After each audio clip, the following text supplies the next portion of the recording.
राम राम मंडळी, कलम 302 या आपल्या मराठी चॅनलमध्ये आपलं स्वागत आहे.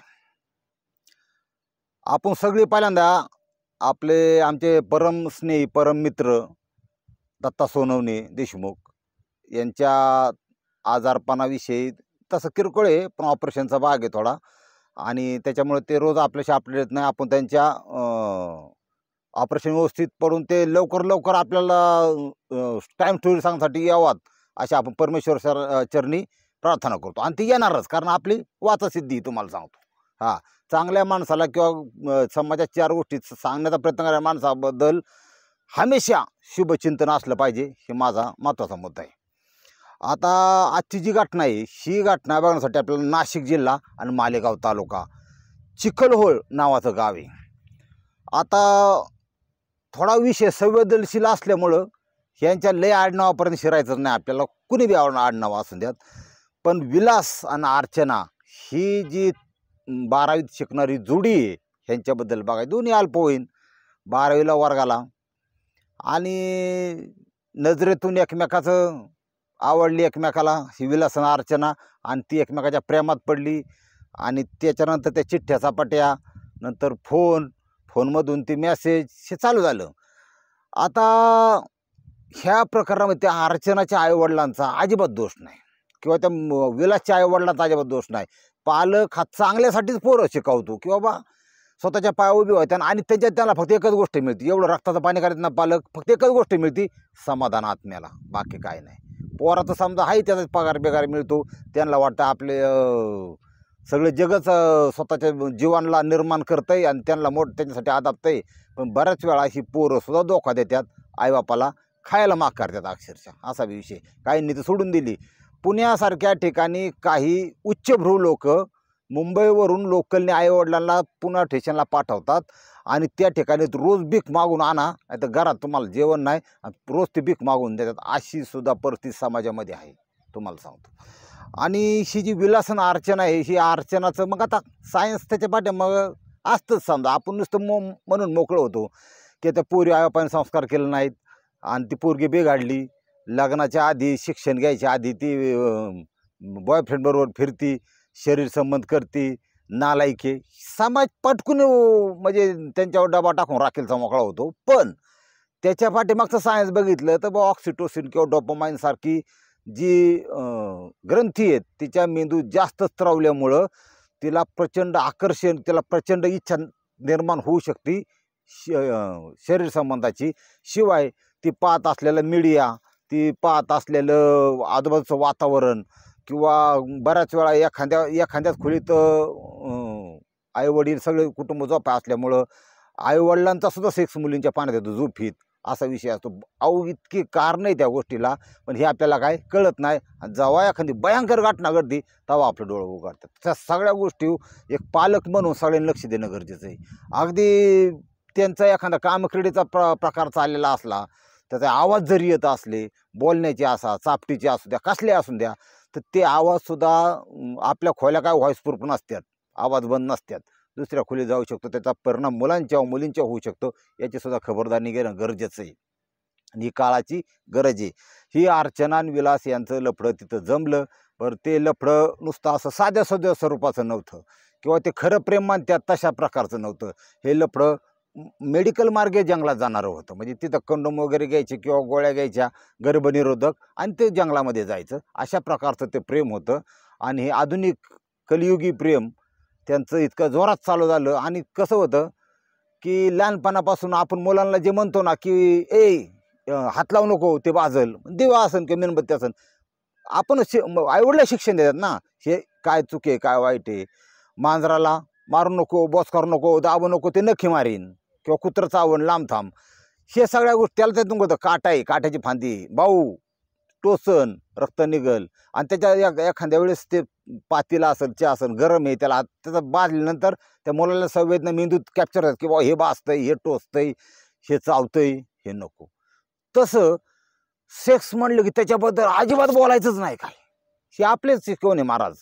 बघा, विदाऊट बेस स्ट्रक्चर कुठलंच उभं राहत नाही. आपली शिकवण त्याच्याबद्दल अजिबात, मुळात आईबापालाच पोरं झाली पण त्यांनाच कसं करायची माहिती नाही, त्यांना जर 64 कालाची माहिती नाही त्यांना, म्हणजे आणि हे जर माहिती परिपूर्ण जाणून घेतली ह्याच्याबद्दल, तर दोघांचंच मन जर जुळलं, त्या बाया त्या नवऱ्याला म्हणजे अशा लाथा मारतात तुम्हाला सांगते, त्यांनी टंगडे टाकले की टंगडे फेकून देतात पारत्या, असल्या तर बाया वागतात तुम्हाला सांगतो.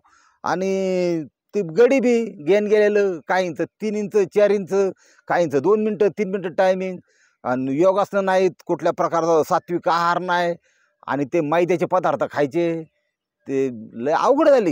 हे जे सगळं अनबॅलन्स झाले ना, ह्याचे परिणाम तुम्हालाच भोगावं लागणार आहेत तुम्हाला सांगतो. लय विषय आहेत. आता ही जी अर्चना आहे, हिने हे जे शारीरिक संबंध चालू केले, ह्याच्या पाठीमागं दोघांचा काय असा करार नव्हता, किंवा काय असं एकमेकाला त्यांनी काही शब्द दिलेला नव्हता की मी तुझ्यासंग लग्न करीन किंवा काय नाही.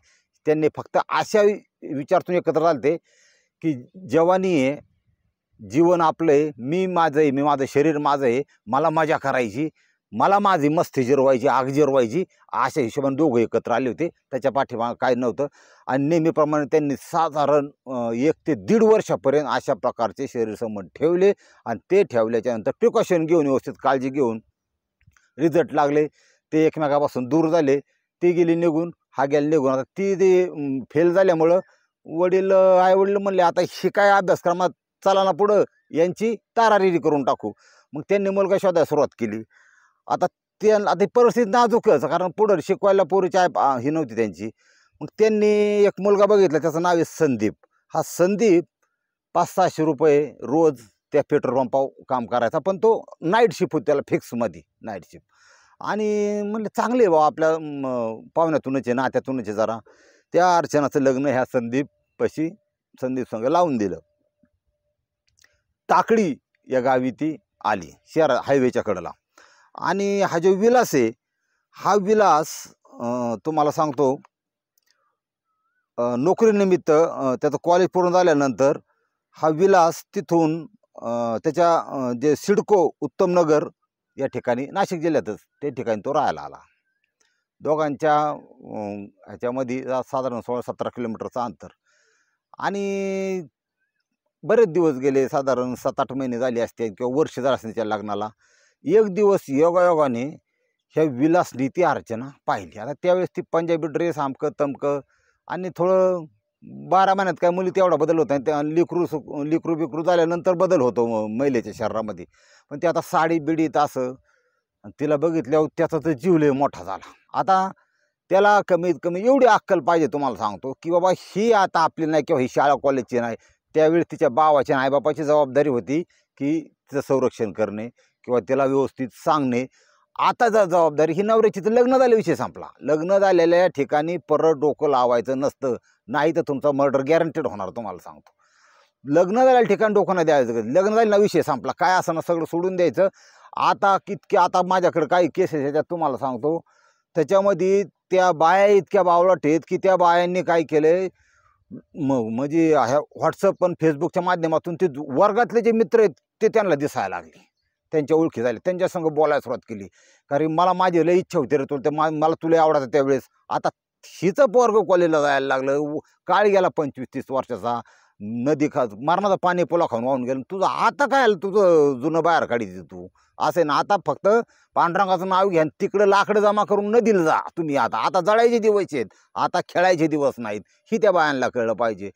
ते कवा जुना ते बॉयफ्रेंडशी तुम्हाला त्या संघ पण मारत बसतात. नवरा मेला मुलं हा आयुष्यभर कष्ट करतोय, काबड कष्ट करतोय, या बायाचा बी तारा सण करतोय, जाऊन दे आपला प्रपंच वाटलं करून टाकलं बायांनी ह्या मोबाईलच्या नादाने तुम्हाला सांगतो. आता ह्या प्रकरणामध्ये हिला जसं त्यांनी पाहिलं, विलासनी अर्चना पाहिली दुकानात, त्यांनी इकडं तिकडं पाहिलं, शेजारी सिटोम होतं एक. ह्यांनी गाडी साईडला लावली पॅशन, ती जशी जवळ आली, ती काहीतरी खरेदी करून चालली होती, पेशी एकटीच होती. गपकन त्याच्या पुढं उभा राहिला. त्याला बघितल्यावर तिला फार हैसं आल्हादाने हसली ती. याचं कारण होतं तुम्हाला सांगतो, हे जे हार्मोन्स आहे ना असे स्त्रावतात तुम्हाला सांगतो. तुम्हाला सुद्धा तुम्ही आकडा लावला एखाद्या ठिकाणी भाऊ, आणि अचानकच आकडा बसला, मिळणारे 10,000. चकाळतं का नाही गंमत, कधी 5 मिनटं काही सुधारत नाही, काय करायचं पैशाचं आता. सेम तसा प्रकारे ती फार आनंदित झाली, उत्साही झाली. आणि ती म्हणली कसं काय, आणि मग ती म्हणली काय रे नवरा, पैसे नाही, माझी हाऊसमोज काय भागवत नाही, हे नाही ते नाही, भिकारड्याची माझं लग्न करून दिलं. अरे आता तुला पण घरचा प्रॉब्लेम होता, नाहीतर आपण केलं असतं, पण मग आपलं काय ठरलं नव्हतं तसं. आता हा जो विलास आहे ह्याचा एक प्रॉब्लेम लय मोठा होता. याची बायको म्हणजे लग्नानंतर 3 वर्षांनी 2 वर्षांनी वारली होती. आता ह्याची बायको वारलेली तिला काय माहीत नव्हतं. तो म्हणला माझ्या तर नशिबात पत्नी सुख लिहिलेलंच नाही, कारण माझी पहिली आणि शेवटची पत्नी तूच मनातली, असं आहे. म्हणजे तूच मनातली पत्नी तूच हा एक विषय. त्या मनातल्याहून एक तुम्हाला एक गोष्ट आठवली, तुम्हाला सांगतो.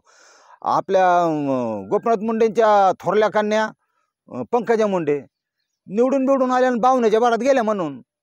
जाऊन द्या मुख्यमंत्री कुणी का व्हायना, पण लोकांच्या मनातली मुख्यमंत्री मीच.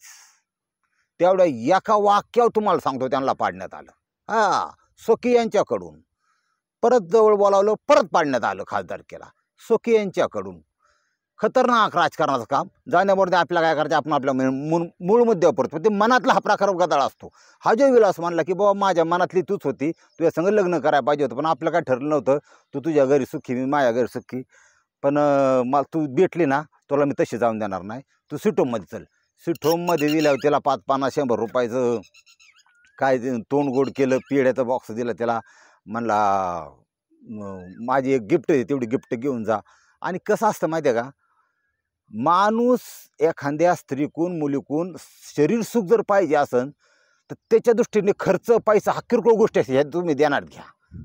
बायामच रुपयाने कमी आहे म्हणून घासाघीस करत बसतात, पण ती जर शरीर मिळतंय असं जर कोण भेटला तर तिच्यासाठी तो लाखो रुपये उधळायची तयारी असते, हजारो त्याच्याकडे असेल. ते का शरीर सुख हा पुरुषाचा एक मेन गुणधर्म आहे. मग ती म्हणली फोन वगैरे हिने काढलं बटनाचं बारक बाहेर, ती 200-300 रुपयाला मिळतं बघा सेकंड हँड, 300 रुपयाला बटनाचा फोन, साधा अँड्रॉइड नाही.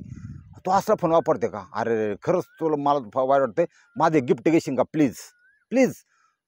गेला की गप्पन दुकानात घेऊन त्याला नाश्ता पाणी त्यांचं झालं, दुकानात घेऊन गेला मोबाईलच्या की 9,500चा व्हिवोचा फोन घेऊन दिला. काय सांगायचं मला, अँड्रॉइडची काही सांगतो कोण नवऱ्याला. ती म्हणजे नवरा काय माझ्या ह्याच्यात नाही, आणि ती नवरा बी त्याचा संदीप होता, थोडा प्रकृतीने किरकोळ होता गडी आणि कंट्रोलमध्ये होता, पण एकदम सरळ मार्गी माणूस होता तो. म्हणजे कमावणे खाणे सरळ मार्गीन चांगला असणारच वाटलं होतं आजच्या जगात, तुम्हाला सांगतो. ती म्हणली ते काय नाही, पण बाईच्या जुन्या ज्या इच्छा आहेत त्या जागृत झाल्या. दिला फोन घेऊन, सिम घेऊन दिलं, खुश. नंबर टाईप करून दिला. आली बाई उड्या, अर्चनाबाईची घरी उड्या हाणाली की लगेच झाली मेसेज चालू, इकडून फोन चालू झाली. आता तो बिचारा अखेर दिवसभर घरी असायचा आणि रात्रभर बाहेर पंपावर असायचा. तो रात्रभर तिकडं असला, हिचा कार्यक्रम चालू 11-12 म्हणू नका, काय म्हणू नका, 2-4 दिवसच विषय चालला फक्त. ह्यो बोलणं इतकं रोमॅन्टिक, लागवी, अश्लील सगळ्या स्वरूपाचं व्हायचं. आणि त्याच्यात बरं म्हणजे त्यांच्यात काय लाजबीज त्यांनी ते कॉलेजमध्ये असताना सोडून दिली, त्याचा लाजाचा काही विषय येत नाही. मग म्हणले आपण ते त्यावेळेस कसा संबंध केले ते मध्ये आली, ह्याच्यात माझ्या आली, त्याच्यात म्हणजे अशा स्वरूपात ते जुनं बोलायची. अशा बोलण्यातून त्या स्त्रीच्या ज्या शारीरिक भावना आहेत त्या चावळल्या गेल्या, किंवा तिला असं वाटलं की आता जुनं सुख परत आपण रिटर्न करावं. मला 16 किलोमीटर आहे, मला फक्त 16 32 50 60 रुपयाचं तेल लय झालं मला पेट्रोल. मला लगेच पैसे जोडले. येऊ का आता, आला होते का पैंज. 1 वाजता गडी इथं, 1 वाजता आला की नागापुंगा कार्यक्रम चालू. याला म्हणतात प्युअर ओरिजिनल संबंध, हाताने जाणून बुजून केलेले संबंध. एखादं म्हणलं ना भाऊ ही विहीर आहे, नको उडी टाकू, काय ह्याच्यात पाणी नाही, तू 100% माने पाणी असल्यावर तरी वाचू शकतं, म्हणजे पावता येत असेल तर, पण तसं तू विहीर टाकू नको, तो टाकणारच तुम्हाला सांगतो. आणि ते जे वातावरण असं असतं की त्यावेळेस त्याचा मेंदू, त्याचं मन फक्त त्याला एक गोष्ट सांगत असतं की तिचं शरीर, त्या शरीराचा उबदारपणा, त्या शरीराचा मऊपणा, त्या शरीराचा आनंद, त्या शरीराचा सुगंध, कुठं कुठं किस करायचं. ते मन त्याच्या असं गुंतलं जातं की त्याच्या मनात असं येत नाही की धारदार सतूर तलवार तिथून बेसावतपणे आपल्याकडे हल्ला, पोटात सोप असलेला खुसरा, हे येत नाही ना. हे जर आलं तर मर्डरच व्हायचं नाही, तुम्हाला सांगतो. माणूस हमेशा चांगलं येतो, पण त्याच्या पाठीमागचा धोका हा त्याला कळत नाही. आणि हा धोका दाखवण्याचं काम आपण करतोय की नको आपल्याला हे असलं लफडी दफडी नकोच. कारण तुमचं जीवन हे लय अनमोल आहे, माझ्या दृष्टीने पण, समाजा दृष्टी पण. सगळ्यात मध्ये आपले कच्चे बच्चे आहेत, समाज आहे, सगळ्या दृष्टीने. आणि कोणाच्याच दृष्टीने नसलं तरी सरकारच्या दृष्टीने गरजेचं आहे. कारण तुम्ही जोपर्यंत जगणार आहेत, अन्न खाणारे, कपडे नेसणार आहेत, त्यावेळेचा टॅक्स तुम्ही सरकारला बनणं गरजेचं आहे फार, असा विषय. मग हा जो विलास आहे ह्यांनी यांचे संबंध चालल्यानंतर हाही संबंध तब्बल 9.5 महिने चालले होते तुम्हाला सांगतो. पण संबंध म्हणले की शेवटी गंठा लागली, वर लिंक लागली, वर कळलं की बाबा उचलायची पाळी आली. कुणी उचललं त्याला सांगता येत नाही, पण काहीतरी होणार आहे, होणारच गॅरंटेड. तुम्ही कितीही अंधारात जा, काही जमान त्या मोबाईल सुद्धा घरी ठेवून जातात कार्यक्रम करायला. बघा मला सांगतात की बाबा मामा 6 वर्ष झालं पण अजून कानाची कोपऱ्याला खबर नाही. होईन, थोडं नेर घ्या, तुमचं होणारच कार्यक्रम. हां मी सांगतो आपला हात जोडतो बा नका, तरी म्हणतात नाही 6 वर्ष अजून काय झालं नाही. नाही तर बाबा बघा तुमचं जीव आहे शेवटी, मी काय करणार. ह्या परिस्थितीमध्ये 9.5 महिन्यापेक्षा जास्त काळ झाला ही विलास अर्चनाचे संबंध चालू झाले. आता विषय आला ह्यांच्यातल्या वर उचलायचं कुणीतरी. आता हे तिरकुट आहे, नवरा बायको आणि प्रियकर. एक दिवस असा योगायोग आला, नियतीने घडवून आणला. समजा विलास नेमकाच 1:15च्या आसपास खोलीत शिरला. पॅशन दुसऱ्याच्या रूम पुढं लावायचा, हा यांच्या रूम पुढं लावत नव्हतं, ध्यानात ठेवा. तो आला ना विलास अचानक घरी, कधी येत नाही. आला म्हणजे त्याला डोकेदुखी चक्कर येत होती, कारण त्यांनी सकाळचं थोडंसं आंबूस झालेलं वरण, म्हणजे आपण त्याला इटलेलं म्हणतो बा, ती खाल्लं होतं.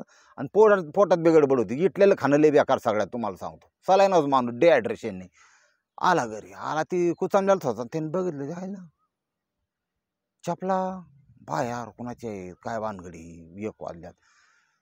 दरवाजा त्यांनी असा उघडला, तुम्हाला सांगतो तिथं काय ठोठवायची गरज नाही. त्या दुसऱ्या खोलीत म्हणजे लहान मुलांचा ह्याचा काही विषय नव्हता. टोटल अर्चनाबाई नांग्या पुंग्या पटकुनी सावरल्या. शेला म्हणली चढी घाल, शीत आपलं बामठच.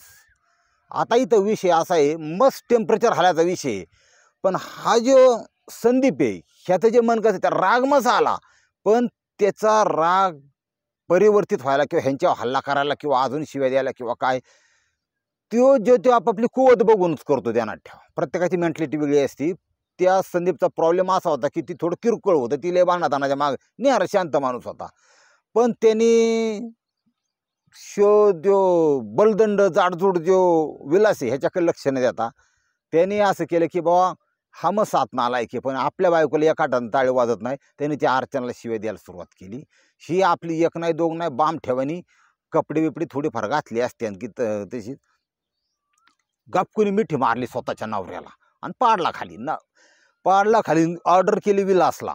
बघा बाई, तिने ऑर्डर केली कोपऱ्यातली नायलॉनची दोरी. आता नायलॉनची दोरी कोपऱ्यात कसली तुम्हाला सांगतो, जाड असतो. त्या जाडला बऱ्याच वेळा पाठीमागचा बागाचा नायलॉनच्या दोरीने बांधलेला असतो. सोड म्हणले नायलॉन, ह्याला ती दोरी सुटान लवकर. त्यांनी निम्मी अर्धी दोरी कस तरी काढली त्या विलासनी. आता बाईची ऑर्डर म्हणलं काय विषय नाही, अर्चनाची ऑर्डर आहे ना, त्याला फास घातला. इतक्या क्विक ते विलासच्या डोक्यात नव्हतं खून करा. त्याला वाटलं कायची अर्ध मुसकाडीत हाणून निघून जाता येईल, ही त्याच्या डोक्यात नव्हतं. पण ही जी मर्याईचं म्हणते सॉरी, ही जी कुत्री आहे, या कुत्रीनी स्वतःच्या नवऱ्याचा जीव मारण्याची ऑर्डर दिली. त्याच्यामुळं हा बाडकाव तिथून त्यांनी ती दोरी घेतली आणि अक्षरशः तुम्हाला सांगते एक तर कुमकत होतं, पेंगाळलेलं होतं डिहायड्रेशननी. त्याला हातपाय खुडू मारलं तुम्हाला सांगतो. त्यांनी आवळून धरलं दोघांनी. तिच्या बोकांडी बसली ही अर्चनावा.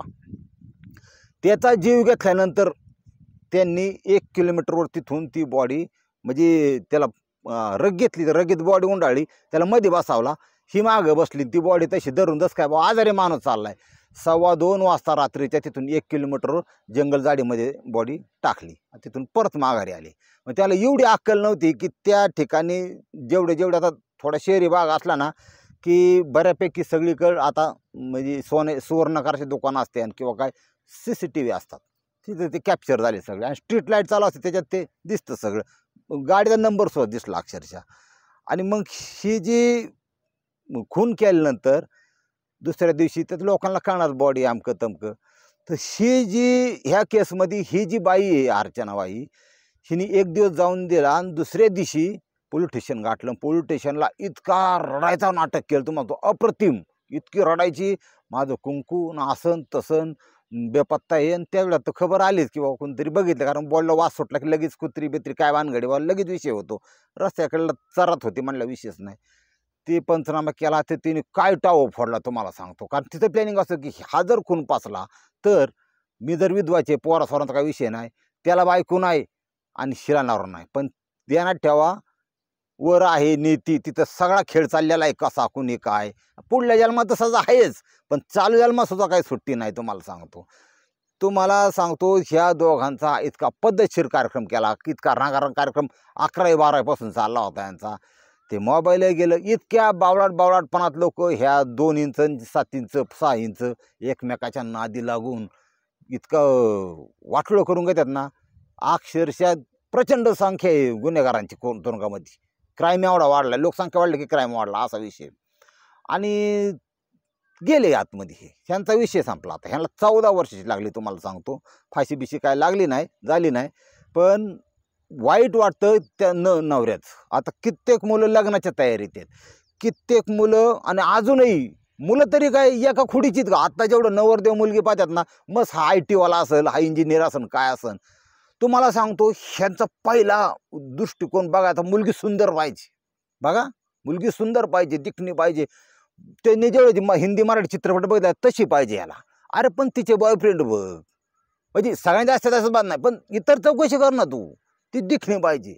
दिखणी बायको दुसऱ्याची कसली असू द्या, सुसंस्कारी गुणी पाहिजे. आणि त्यात तुमची बी म्हणजे आत्तापर्यंत जे कृत्य आहेत ही नीच नाही पाहिजे, उच्च पाहिजे, चांगले पाहिजेत, तर तुम्हाला चांगले भेटणार. तुमचा रॉंग नंबर लागला ना, कुत्राच लागला म्हणायचा आपल्या आयुष्याला. बाई जर बेकार भेटली ना, त्या पुरुषाच्या जीवनाचं नरक करून टाकते अक्षरशः, असा विषय. लय अवघड. ती बैलगाडी तुम्हाला माहीत नसेल, ती खिळवच वाढणार. खिळ म्हणजे ती, आता खिळाचा विषय तुम्हाला शेतकऱ्याला माहिती. खिळ मोडली तरी हरकत नाही, पण ती एका खिळवच वाढणार. लय अवघड करून टाकले गाड्यांचं. त्याच्यामुळे ह्या स्टोरीतून एवढा बोध घ्या की लग्न जमावताना किंवा काय संपूर्ण हिस्ट्री जाणून घ्या. कुठल्या कॉलेजला होती, काय होती, कोण मित्र होते. मी म्हणतो 5-10 हजार रुपये त्याच्यावरही खर्च होऊन द्या, पण मुलं, पोरीचा बाप जसा राहायला घर नाही, बंगल्यावालाच पाहिजे, मोठाच पाहिजे, माझं लेकरू देणार नाही ना. मी सांगतो तुम्हाला की नवरदेवानं सुद्धा मुलीची सगळी चौकशी करा. तिचा त्या पोरीचा बाप सुद्धा कुठल्या लायकीचा आहे, बांध करतोय का लोकांची, ह्याच्यावर केसेस आहे का, हे सुद्धा बघितलं पाहिजे. तुम्हाला सांगतो भाऊ बंद केलं त्रास देतोय का, हे सुद्धा बघितलं पाहिजे. अवलादी कुठल्याच वाईट अवलादी सोडायच्या नाही. तुम्हाला म्हणतो आज त्यांचं दिवस आहेत ना, असू द्या तुमचा दिवस, पण यांची कसून चौकशी केली पाहिजे. कारण हे चक्क नकार देतात आणि किंमत करतात शेतकऱ्याच्या मुलांची.